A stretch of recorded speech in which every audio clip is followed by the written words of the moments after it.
I think it's just going to get weirder and weirder and weirder, and finally it's going to be so weird that people are going to have to talk about how weird it is. Welcome back to Forbidden Knowledge News. I'm your host, Chris Matthew. Today my guest is Leo Zagami.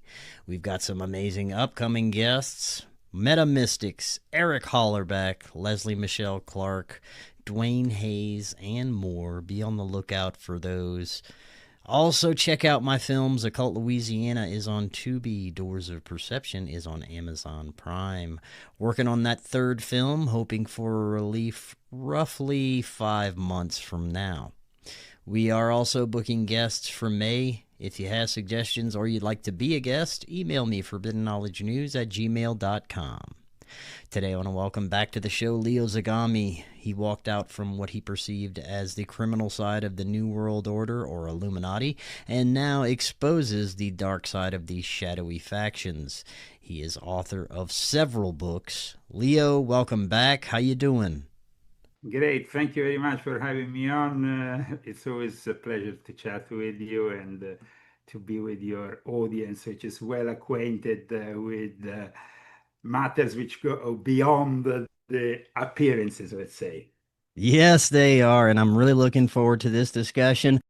Earlier today, I was thinking about how previous generations may have reacted to being shown the future, what we're experiencing right now. And even just 10 years ago, if you would have told me that we would experience a massive false flag pandemic that would usher in a globalist technological surveillance state, then disclosure of some of the most insane information about the nature of the planet's ruling class.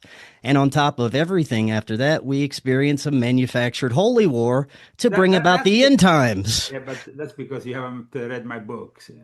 Well, that's what we're going to get into today. That's why we have you here. Volume 2 of my Confessions, which was published exactly 10 years ago, in 2020, you will be all locked up for a virus, and then a pandemic will take over another stage of the end times. So, I mean, it's Yep.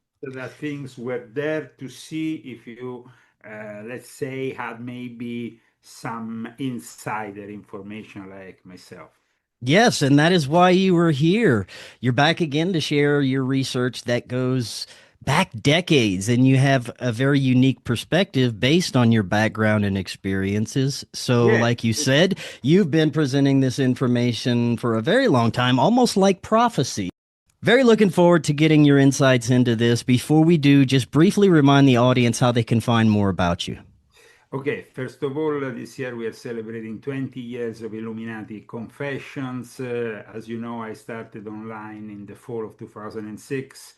So this is a very special year for my, let's say, disclosure project, my, of course, personal disclosure project. In any case, they can find my latest articles at leozagami.com. They are regularly updated together with the links to all my newest books, which, of course, you know very well about. I've published last year Volume 12, which is the last installment of my Confessions of an Illuminati series. There will be no longer Illuminati Confessions, which is a project which aimed to simply define and describe the behind-the-scenes scenario of this New World Order disorder of ours. And then I followed with the first essay of a new series that I will basically continue also this year with The Rise and Fall of a Frankist Monster, which has been completely also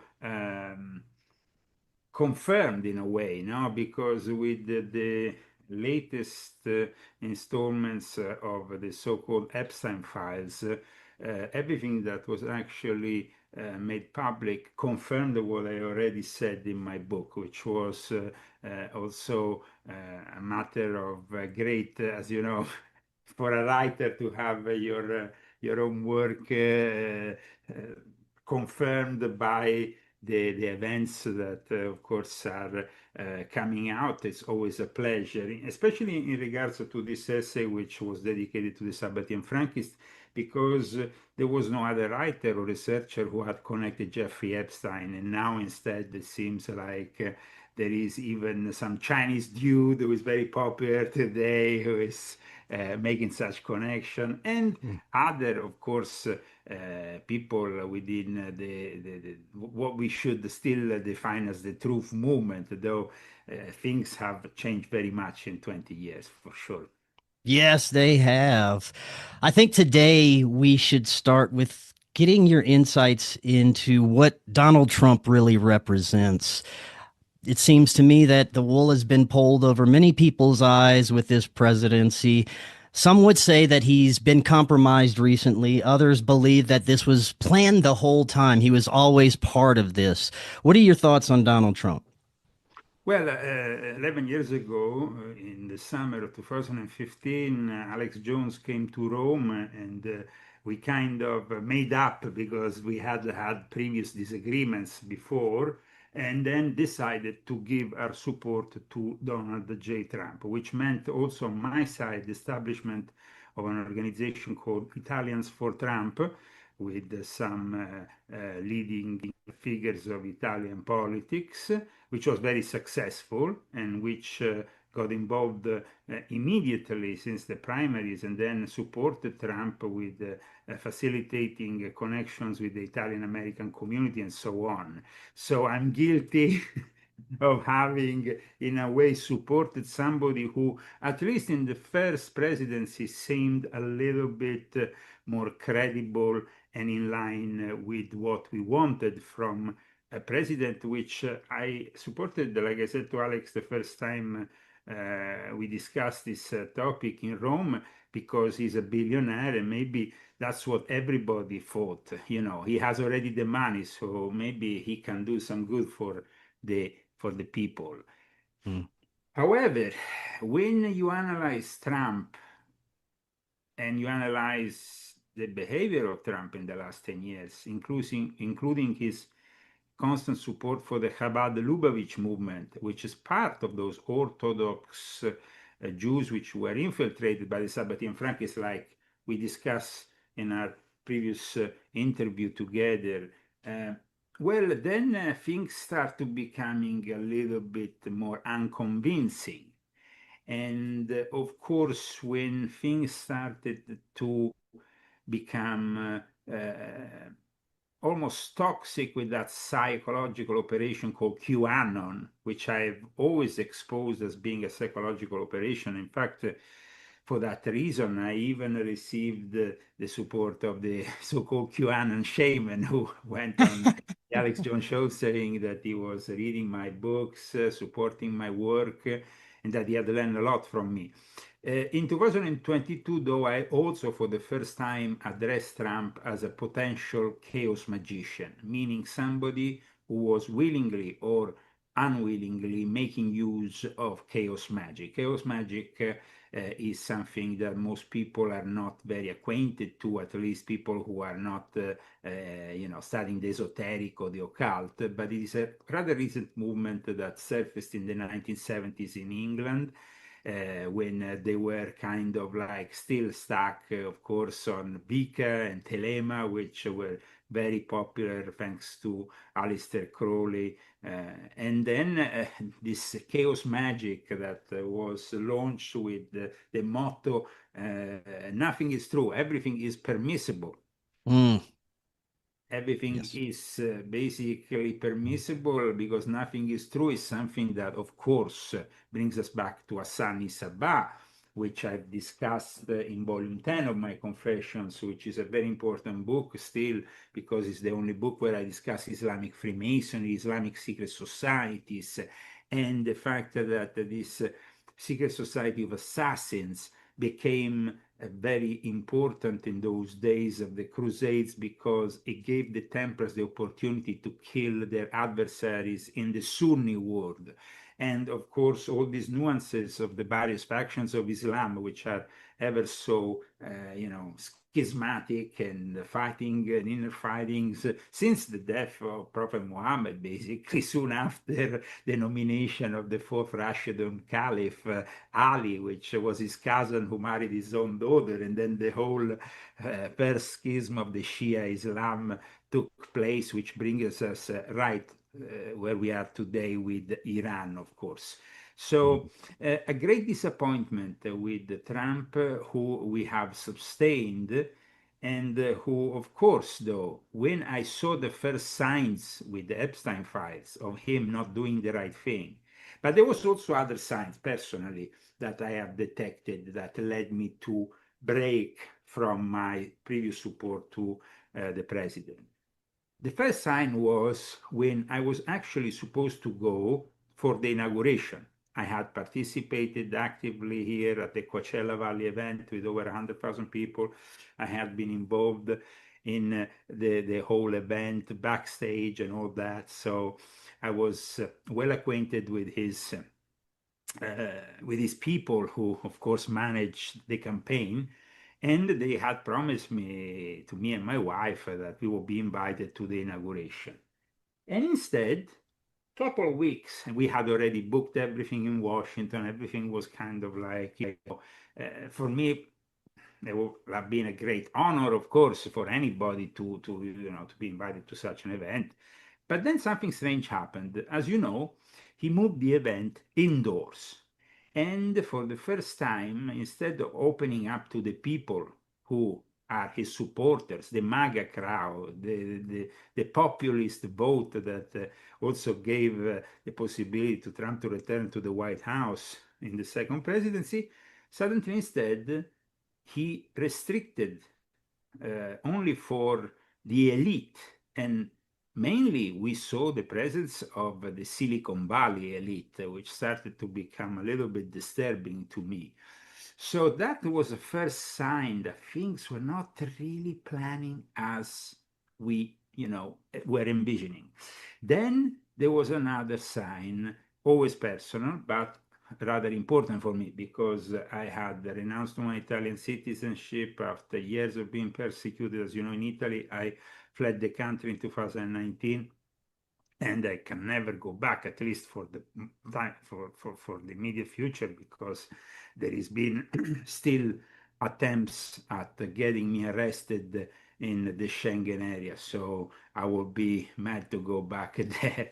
But in any case, from May 2019 onwards, I moved here to America. And after, when I became American, I've been coherent with the fact that I have completely embraced my citizenship with no double citizenship, because I don't really believe in double citizenship. I think it's not really the way of, you should be coherent and have only one loyalty. And in that case, so when you take your oath to become an American citizenship, some people like me take it seriously. So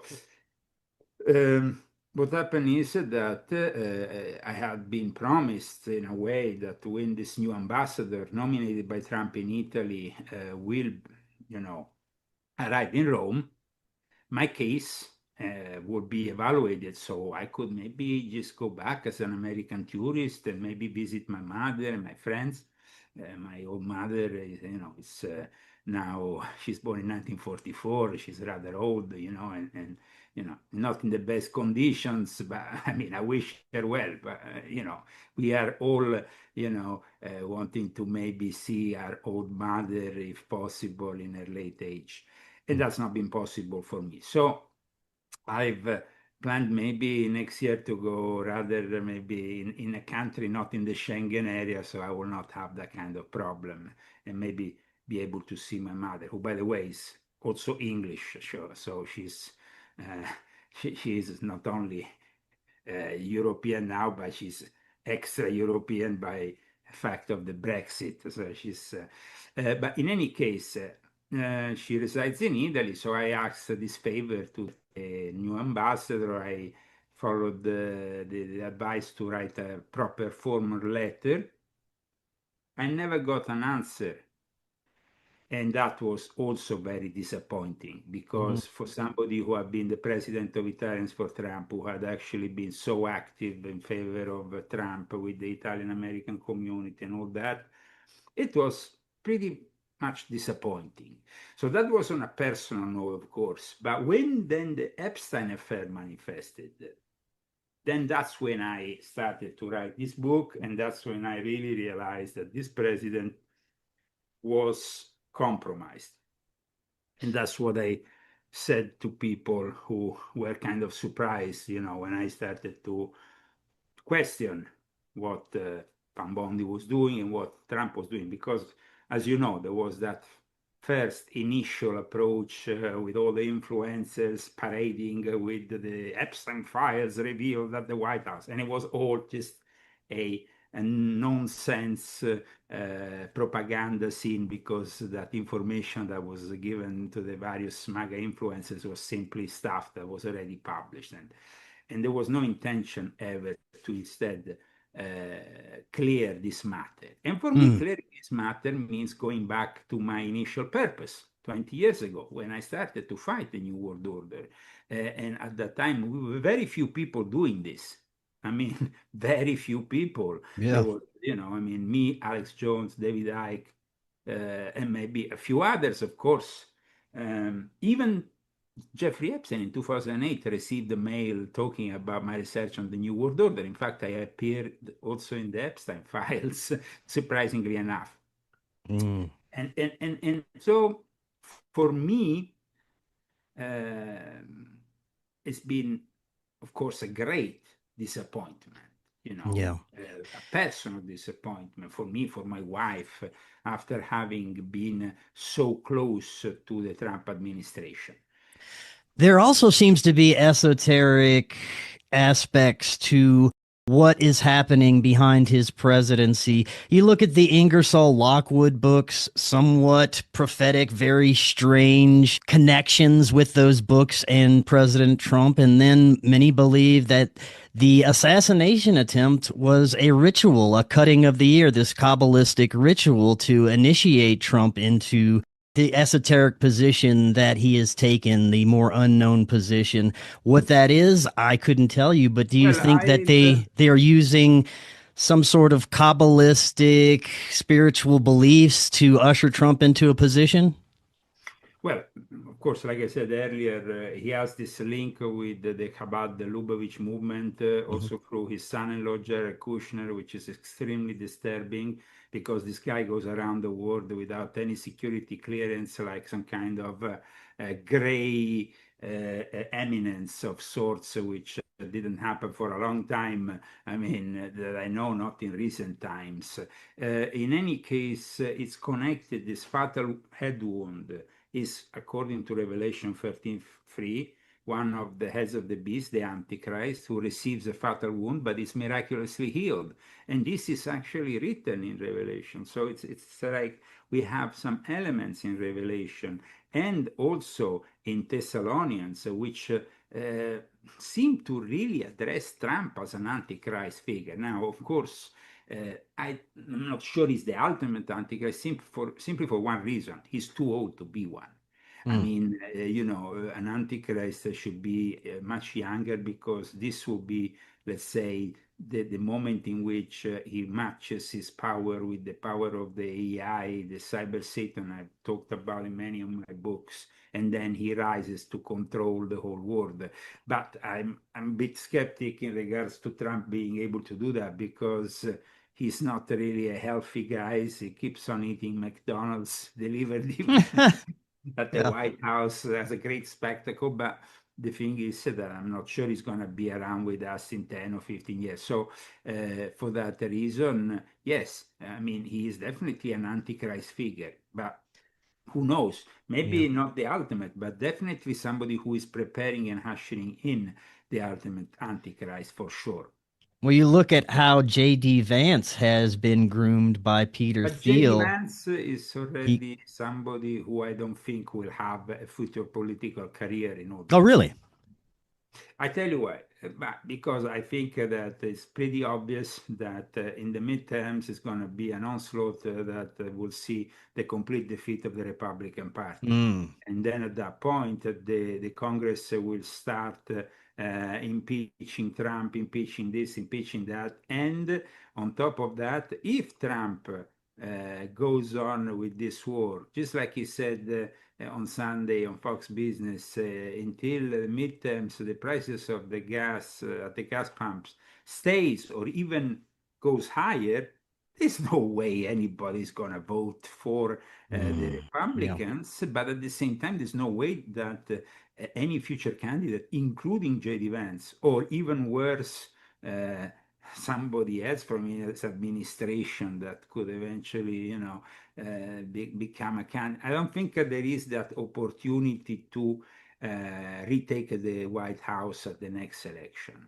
So you think there's going to be a massive left wing swing to the opposite direction, an overcorrection? I mean, you see, it's not like a positive thing because No, we know that not both at all. sides, both sides are compromised. Yeah. Both sides have shown that whomever goes to a Congress or to Washington arrives as part of the executive or legislative branch is sooner or later compromised. So it's like we are in front of an evolution which is the sentient AI of the next few years, which is about to approach its ultimate manifestation as sentient AI, because still we are talking about general artificial intelligence, not sentient AI. And so that is really the big topic which was discussed at the recent Bilderberg meeting. It's also an important topic for people close to Trump, like Palantir, like Peter Thiel, and others who seem to have discovered that the Antichrist figure has a lot of fascination. So Peter Thiel interprets it as those who actually block the AI, block robotics. I mean, that's pretty hilarious. I mean, it's like completely wrong eschatological interpretation. Mm. But that's also, of course, what false prophets or people attached to the future Antichrist will do. Do you think this Iran war will continue to mirror biblical prophecy, possibly destruction of the temple? Okay, now when it comes down to the destruction of the temple and the establishment of a third temple, Hmm. I explained in my book on Jeffrey Epstein how Zionism was born. Zionism was born with two separate, let's say, factions that is almost like creating the divide et impera, like Julius Caesar would have said. We have created Zionism, but then soon after Zionism was established as, let's say, tending on the left with labor Zionism, then we had this other gentleman which came up with the revisionist Zionism, and that is basically the guy behind what then became the Likud party later on, and of course the present power in the hands of Netanyahu and other people of his administration who are even more extreme and who are pushing for that kind of idea.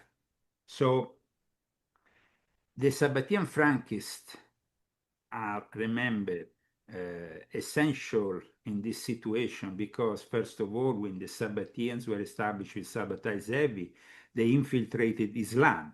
Shabbatai Zevi even converted in 1666 and then continues behind the scenes his heretical practices. Then his heir, eventual heir, Jacob Frank, will instead infiltrate Christianity, starting from Catholicism, going back to modern day Ukraine and Poland, and then all the way down to Vienna, which was a key place for the Illuminati of the time. And then, of course, arriving in Great Britain with the Rothschilds, who became the bankers of the Queen, so of that time, which was Queen Victoria.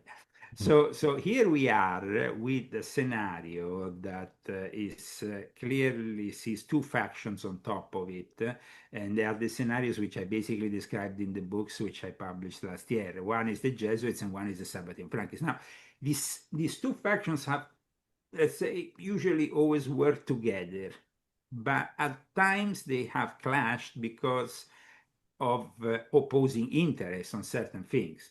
Now, at the moment, we have Trump and his Sabbatean Frankist Epstein party, we can call it, which is in control of the White House, opposing the Jesuits, of course, are in control of the Catholic religion since the Second Vatican Council, which are simply, opposing themselves with all this public theater, Pope Leo against Trump and Trump against Pope Leo and blah, blah, blah, and all this.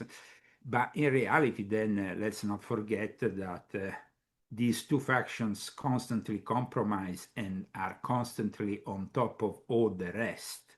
So yes, they might have now momentary disagreements, but it's mostly because Trump is trying to bring and gather all the power of the future cyber Satan towards the White House, and leaving very little space for the Jesuits, who usually have been very well infiltrated in Silicon Valley. They even have institutes and stuff. I mean, they have been always behind the education, even of the present governor, Governor Newsom. They have always been present in all the educational institutes, like Professor Yamamoto confirmed me, even in the non-Jesuit one, even in the non-Catholic ones here in California, they are controlled by the Jesuits. So the Jesuits have an immense power. But I don't think they will manage to grasp everything because, of course, the Sabbatean Frankists want to keep on control over Palantir. So it's the Frankists that are aligning with the technocrats, and the Jesuits are kind of an old guard?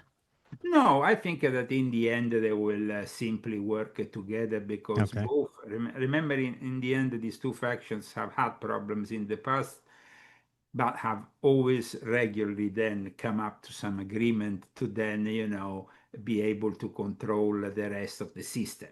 So, we have had moments, for example, in the 19th century, which I described in the Volume 12 of my Confessions, in which the Jesuits were very firm in opposition to Zionism, and when Zionism started to appear, they were already very much in line with that anti-Semitic kind of view of things that characterized even the Nazis. But that anti-Semitism was often behind the scenes inspired by the same Sabbatean Frankists, because they were the ones who pushed for the secularization of Judaism, as well as the modernization and a big push towards progressive, and of course the Jewish Illuminism was also partly a product of the Sabbatean Frankist. So it's about going back and finding out that the Illuminati have always been there with every single religion, manipulating both the Christian faith through the Catholic faith, of course, with the Jesuits as their soldiers of the Counter-Reformation. They managed to actually infiltrate everything. And so, and then at the same time, we have the Sabbatean Frankists, who themselves infiltrated Judaism and then created the basis for Zionism. And then, of course, for the return of the Jewish people in Israel, because let's not forget, it was Shabbatai Zevi, the first one to invite all the tribe, the tribes of Israel to go back to Israel. This, this is his history. It's not, I'm not being here a conspiracy theorist. I'm actually just stating historical facts. So I think that regardless of these squabbles, we have also another problem regarding the Vatican. The Vatican might be now on the side of Iran.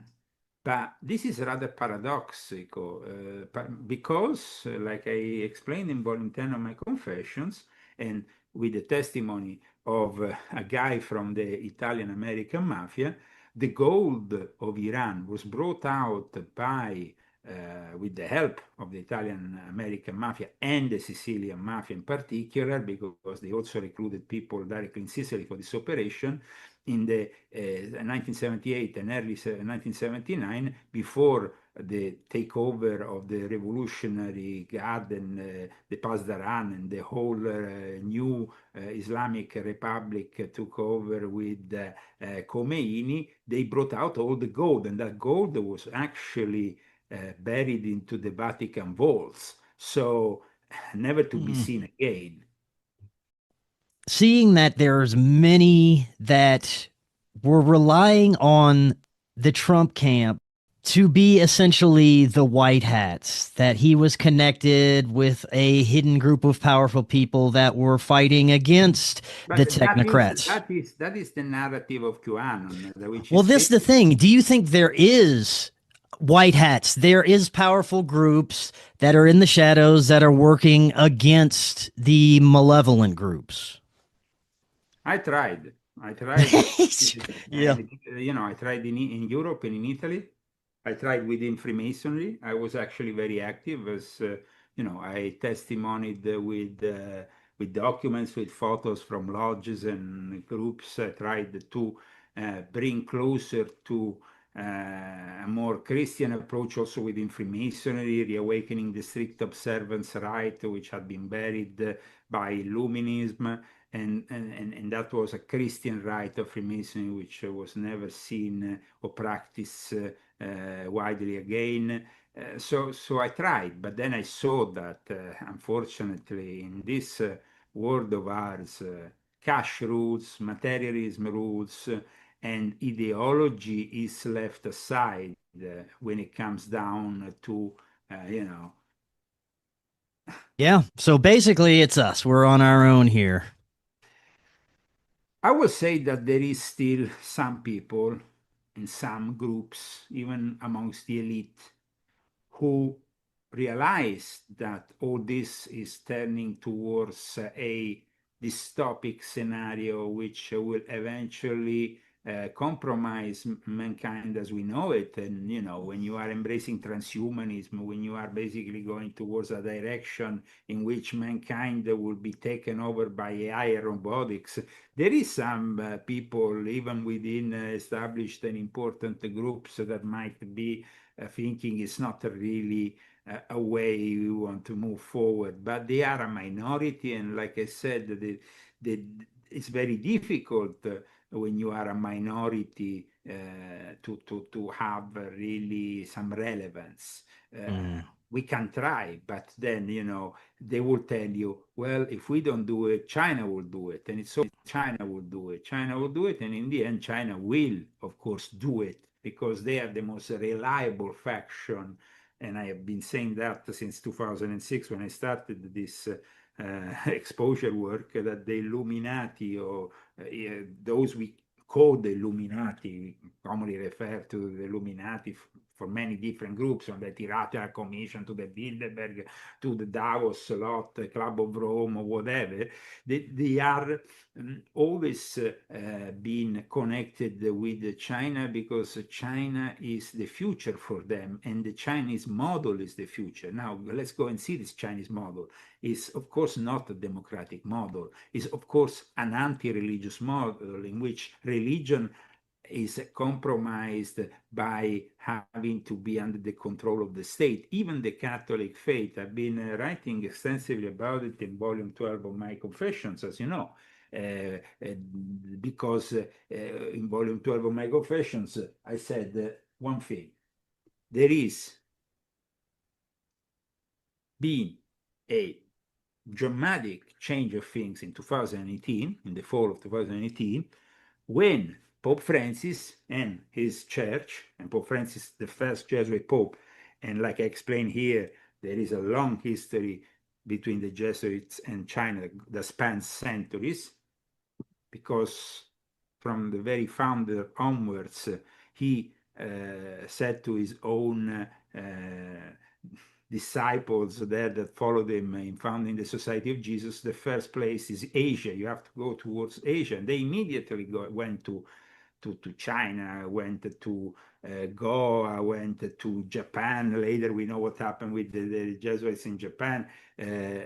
But in China, they were not only received, they were actually becoming advisors of the emperor. So in China, the Jesuits really had a very important role in the history of China, which is to this day recognized even by communist China. I mean, you have a shrine for one of the most important Jesuits, Matteo Ricci, in Beijing. So, I mean, it's like, Wow. and it's not being destroyed by Mao Zedong. Even when Mao Zedong forcefully then in the 1950s created that state Catholic religion, which opposed the underground Catholic religion, which until 2018 was considered the real Catholic Church.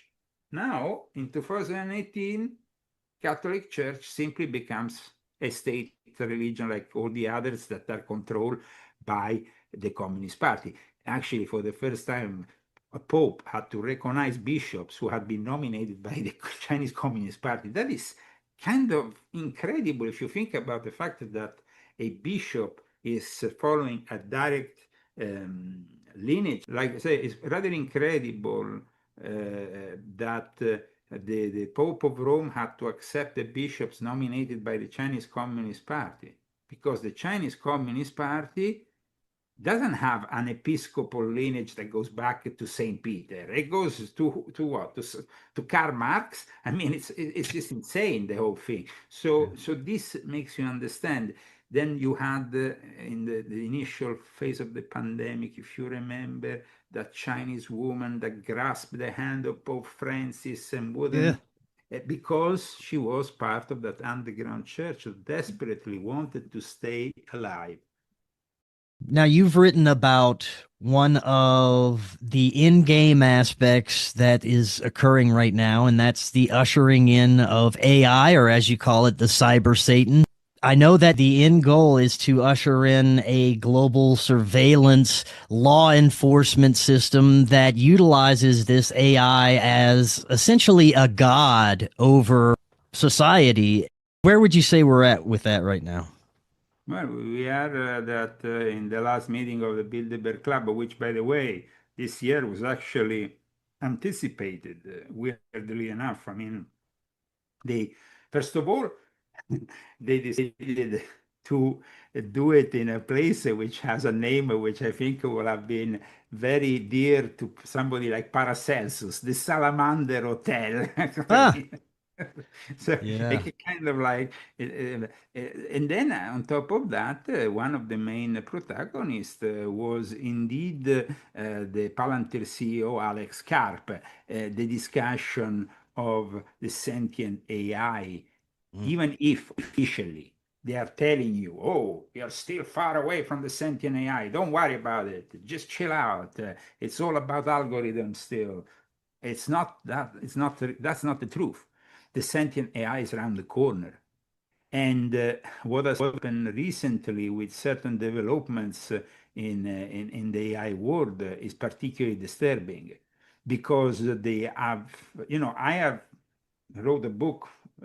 Actually, I wrote 3 books, as you know, about the cyber Satan, volume 6.66, volume 7, volume 9. In volume 9, I particularly focus on quantum computers, and I explained that there will be a point in which there will be some serious problems for the whole system, because when the AI is well developed, it might really be able to access everything that we deem private and that we have deposited somehow online, either our bank accounts or our personal details regarding our car assurance or anything.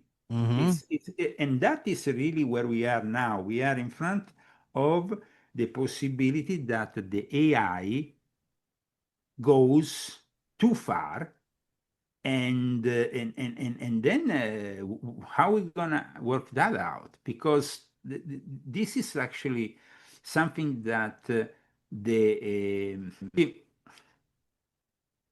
while Trump is trying to gather more and more power, and of course has made federal laws to bring the AI under the control of Washington. Mm.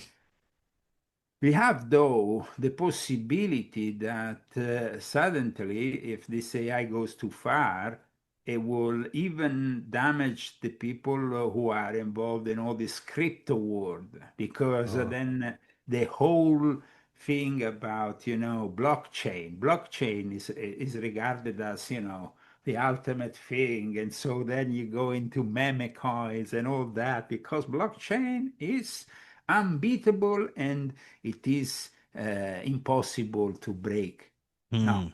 that is not really what is happening now. There is actually a lot of worries that surround the latest developments in there is major concern evolving: data privacy, ethical breaches, job displacement, and existential risk. Now, when it comes to the job, the job situation, we know that that is beyond our control, because once the AI arrives, robots are already here. They go down in price every day.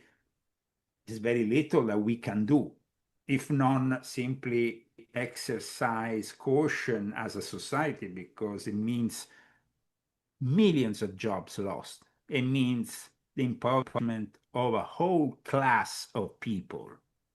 Yes, of course, they have tried to eliminate that class of people with a pandemic, with with giving them the vaccines. When actually Trump started to support the vaccines, that should have already alarmed us. Mm. So it's very worrying what is happening with the AI, because people like Sam Altman are not ethically and morally the kind of people we would like in charge of this kind of thing. Sam Altman is a pervert. Sam Altman has a lot of ghosts in the closet. Sam Altman Mm. is a guy we should have really investigated more, instead of, giving him the access and making him a special guest in the White House from the start. So I think that we are unfortunately facing an alarming moment. There is a lot of anxieties around the AI, and I think they are fully justified. Mm. Um, there has been also, of course, all this, either open AI or another kind of AI or whatever AI is going to be used at the Pentagon, and then Palantir arrives into this whole thing. But if you think about it, all these dangers that previously were the stuff of science fiction, they are actually things that are being manifested by the Epstein clan. Mm. Either Peter Thiel, friend of Epstein, because, as I explained in my book, the Thiel family comes from Frankfurt, which was the epicenter of the development of Sabbatean Frankism, because Jacob Frank had his court in Offenbach, and he would also embrace Christian families like the family of Peter Thiel. Then we have, regarding, I mean, it's pretty clear, Peter Thiel is pretty clear that the guy, there's something wrong with him. Mm. But then we have Elon Musk, and even that guy is not really, I mean, he's on drugs 24 hours a day. He himself tweeted that we need to be super careful with AI. It's potentially more dangerous than nukes. Yeah, but what are you doing about it? You're developing it. He's creating these big centers for the development of his AI, where actually is creating even health risk and hazards for people around this center. So, I mean, not Yeah. like Elon Musk is suddenly a saint. But all these people also from the Santa Fe Institute to other, suddenly we realized that Jeffrey Epstein was always involved with all this, that he was himself at the front line of this transhumanist movement. Something else that seems to be coinciding with everything that pops up into the mainstream every once in a while. Recently, it came up at the height of the Epstein files release. UFO disclosure keeps being thrown back in there, and each time it's mentioned, we get a little bit more profound information that comes out. We seem to be inching a little bit closer to some kind of truth, but what that truth is, who knows? But it does seem that they're trying to have it coincide with the development of AI. Some believe that AI and extraterrestrial disclosure is going to go hand in hand for very important reasons. Well, if we go back to what I wrote in volume 7 of my Confessions, and then also later in volume 9, I have the firm belief that reverse engineering is, reverse engineering of Roswell, as well as previous UFO crash that actually happened in Italy that David Grush mentioned in 1933 in Magenta, northern Italy. These are the reverse engineering that then brought us, like I explained in volume 7, to this to, let's say, these special events that were held behind the doors of military facilities, in which people like IBM and others will go there, and then they will suddenly they were able to move forward, and it will take them, of course, decades to arrive where we are now, but we are the product of that reverse engineering.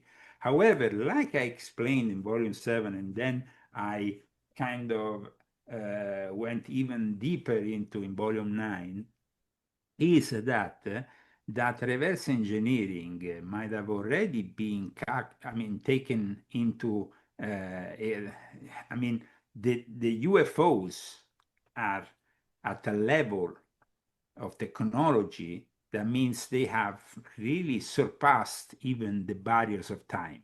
So for them to let us reverse engineer that is actually a trap.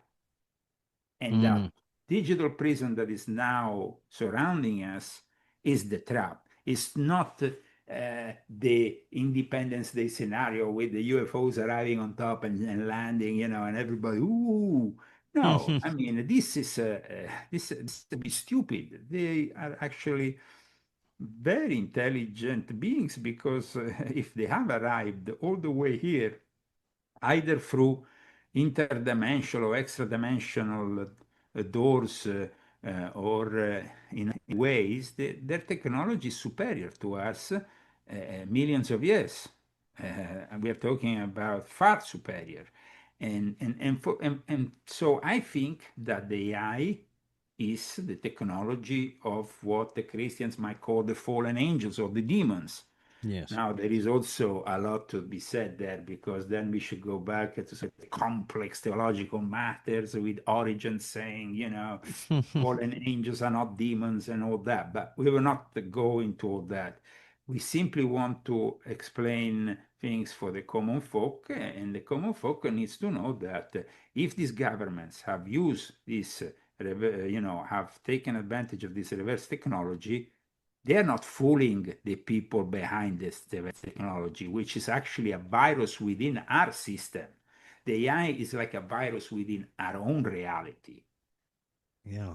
It seems to have a very parasitic nature, even as it is now. The way it influences human behavior, the way it has crept in, and now the way people utilize AI has become very dangerous and self-destructive. It is destroying creativity, cognitive abilities. It's already starting to infiltrate.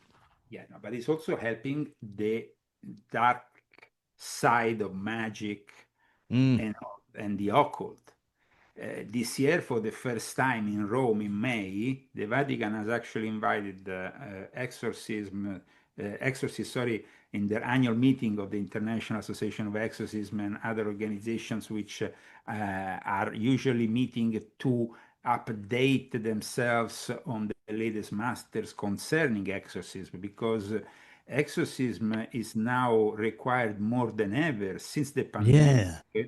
It seems like there has been even a much bigger number of cases, and so the requirements has actually pushed the organization to go last month to Pope Leo and ask them to have more exorcists for every diocese. Hmm. So we're talking about an increment, they say, of 65, 70% since the pandemic. And I'm not talking about, simply a couple of cases. And so when it comes down to that's why I think going back to volume 6.66 for me, this is a book which I don't know was really in a way divinely inspired. The Age of Satan, Artificial Intelligence, and Robotics. I mixed topic like the reforms of exorcism, the attempt to change the exorcism in 1999 and sabotage it, the emergence of this international organization of exorcists, which is meeting this year. And this year they're organizing it to discuss the danger of AI helping the Satanists and helping the occultists. And that Oh. is really the problem here. When we see Donald J. Trump, the Antichrist figure, using all these memes are the magical seals of chaos magic. And those magical seals are meant to bend our reality. When suddenly we saw the other day, for a few hours after it was removed, Trump's portrayal of himself as Jesus. So that is a classic anti-Christian move. I mean, it's also a classic move that would be done by an antichrist, actually by the ultimate antichrist, which will present to us, wonders and miracles around him. And Trump has been trying to do that. Now people would say, yeah, but everybody will actually love the Antichrist. Well, guys, we're in 2026, and for a long time, people actually loved Donald J. Trump. That's why he Yeah. got back to the White House with Hmm. with the popular vote. So, yeah, that is a big problem, and we are really seeing here that there is no just position. There is just factions of the same evil which are trying. If we think that demons will not fight each other to actually grasp power, then we are eluding ourselves, because Mm. the very nature of the demons is to, yes, they have a hierarchy, and it's a hierarchy which is structured and is present, for example, in the magic of Abramelin the Mage, in which you have the main principalities controlling then sub-principalities and then controlling the whole legion. But the fact is that they fight with each other to have control over things. Of course, the ultimate controllers on top will always be like, you know, the biggest demons have control of all the others, but they are eager to at times fight each other. And that is really what we're seeing in this confrontation between the Vatican and the White House, because I don't believe that the Vatican for a minute is the ultimate solution for mankind, who is bringing us the real Jesus or real Christianity. But Mm. there is one thing, though, that needs to be said. It's obvious that if we're seeing the manifestation of the Antichrist, then if we have to rely on the veracity of the scriptures, then we have to also accept that then there will be a return of Jesus, of the Messiah figure. Now, Mm. that is really the problem here, because when in the last 10 years the Chabad Lubavitch movement has made itself more and more dear to Donald J. Trump, they also convinced him that he's some kind of messianic figure. They gave him this illusion. He's not going to admit that, of course, but that's how it is. Mm. And then you have Chabad Messianism, which is connected to this Rabbi Menachem Mendel Sherson, who Trump went to visit just before taking on his president, when he was still campaigning. And then we had Jared Kushner and Trump's daughter, who went to this tomb of this guy who is revered as the Messiah by these people. Now, Chabad is, we need to, though, explain that Chabad messianism is not an idea that is embraced by the whole of the Jewish folks. Yeah.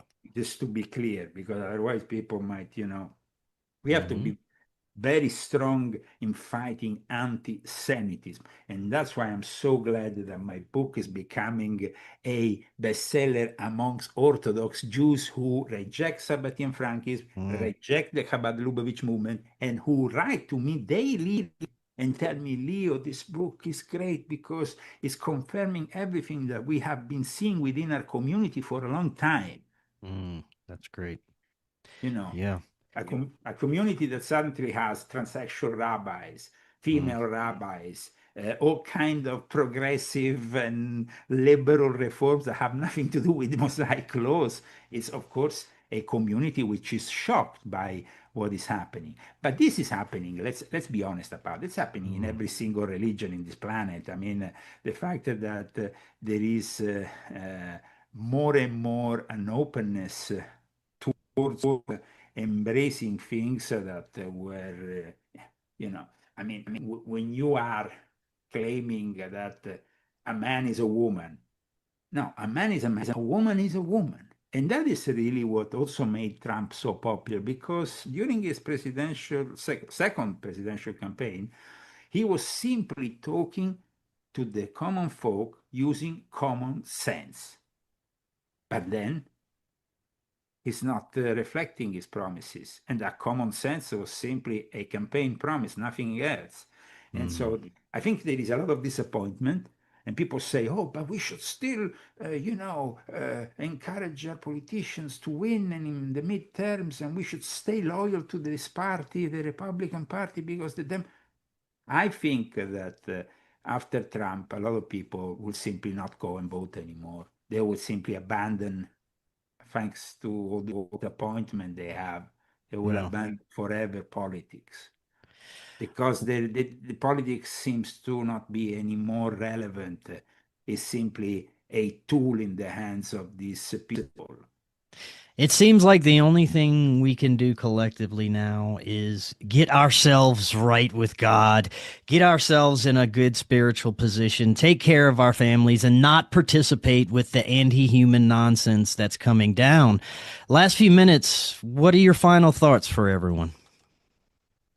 Well, my final thoughts for everybody is that definitely we're going to be hearing more about that disclosure, UFO disclosure thing in the coming months. And then we might have to meet up again, because there is going to be some important information which I will give you in regards to that too. But I would say that for the moment, we just have to hope that this great reset doesn't ruin us all, because Trump just the other day on the 10th of April posted, the great, this reset. What is this reset if not the great reset? And that great reset master, wasn't he King Charles when he was Prince Charles together with Klaus Schwab? They actually were the ones who launched this great reset project, and he's coming to the United States soon. And he was, the victims of Jeffrey Epstein asked him to for a meeting in Washington if possible. I doubt it that will happen. I hope, but I doubt it. So we are here in a very turbulent times, hoping that we are able to simply survive, make a living, and the majority of folks will not have, unfortunately, the clear mind to really see what is happening, because they will be bounced from one crisis to the other. Yeah. And that is very sad. So I hope that people can go to Zagami.com from time to time to simply see what I have to say about topics, and maybe have a bit more awareness about them, and then become less and less dependent on a system and trying to live off the grid as something that might maybe help us in the coming years. I would have to agree. Leo, thank you so much. Before I let you go, remind everyone how they can get access to all your books and content. Yes, still also for my books, aside from my articles, go on leozagami.com and you will find all the links. And then I also do a weekly show, the Leo Zagami show on YouTube. I've been shadow banned and removed during the pandemic so many times. Well, 17 times my channels have been removed, but we're still there. Yeah. And we will continue to be there. Like you, we are trying to make people a little bit smarter and make them aware. Because once you are aware, you can really move forward and trying to organize better your life. If you live your life simply ignoring certain things or pretending they don't exist, because that's the thing, you know, pretending they don't exist, digging your head in the sand, but then they will catch up with you. And today, you know, when we simply go to the gas pump or we go to the supermarket and we see the price like, and Trump saying that, you know, maybe they will rise even more before the midterms, there is no golden age here. Unfortunately, there is no golden age. Politicians in Europe, as well as here in America, they have disappointed their electorate. I think that regardless of the victory now in Hungary or whatever, factions that are, you know, but think about it. All these politicians, from Macron to Trump to Charles, to any politician in the world, aside, of course, from the autocrats like Putin or Xi Jinping, because they don't need the, you know, democratic, the approval, the vote, because they have the system in their hands. They are dictators, and so they act simply as regents, as sovereigns, individual. You know, they are sovereign in their country. Maybe once upon a time we had the Tsar, now you have Putin, and that's it. Maybe once upon a time you have the Chinese emperor, now you have Xi Jinping. But the thing is that we are very weak here in the West, and our weakness is showing through these people who are obviously playing their electorate time after time. So we are in front of some really big existential changes. But thank you so much for having me on today. It's a very interesting and intense conversation. Thank you, Leo. We'll definitely be doing this again as everything progresses. And until next time, everyone, have an excellent evening. We'll talk again tomorrow. Hello, friends. I am so excited to tell you about Independent Media Token. Independent Media Token is a brand new way to show your support for independent media without having to donate a dime. Independent Media Token is a cryptocurrency on the Solana blockchain designed to generate funds to promote and foster the growth of independent content creators, allowing them to engage in their art without having to worry about being demonetized. Through a network of media partners, of which you yourself can become a part of, Independent Media Token's goal is to ensure the powers that be can never cut off all of our areas of funding and censor the only free voices left in the world. Join the movement today. You can pick up Independent Media Token using Phantom Wallet or the Solana wallet of your choice, where you can easily swap your Solana for IMT. Grab some IMT today and remember to always know your team. To learn more, visit independentmediatoken.com or use the link right in the description. Are you and your family prepared for an emergency? Maybe the fake alien invasion? Now is the time to prepare yourself and your family for any event. Check out Prep Starts Now. Their mission is to provide high-quality preparedness products that empower individuals and families to be ready for any situation. They're committed to delivering reliable, trusted gear to ensure your safety, security, and peace of mind in times of need. Their product selection is carefully curated to provide you with the essential gear you need to stay prepared. From emergency kits to tactical tools, every item is chosen for its reliability and practicality. Prep Starts Now understands the importance of family, and their goal is to equip you with everything you need to build a solid plan for your family's preparedness. In today's ever-changing world, being prepared is more important than ever, and Prep Starts Now is here to help you and your family stay ready with quality products and practical guidance. Use the link in the description and get 15% off your order. Watch Doors of Perception now on Amazon Prime. We live in an incredible age of information. More and more, we're discovering that we've been lied to and misled about much of our human history. Corey Hughes is providing profound revelations about World War I, World War II, the JFK assassination, Martin Luther King's assassination, and much, much more on his new Substack, Bloody History. Subscribe now for as little as $5 monthly. Just click that link right in the description to get started now and learn about our true history. Hello, friends. If you're looking to start your therapeutic microdosing journey, but don't know where to start, especially when looking for the highest quality ingredients, including nootropics, and what you'd expect from a true microdose capsule, check out our friends at Brain Supreme. They offer the absolute highest quality ingredients so you can start your microdosing journey knowing that you're getting top-notch ingredients. To find out more, visit their website using that link right in the description, and you can get 15% off your entire order. Watch Doors of Perception now on Amazon Prime.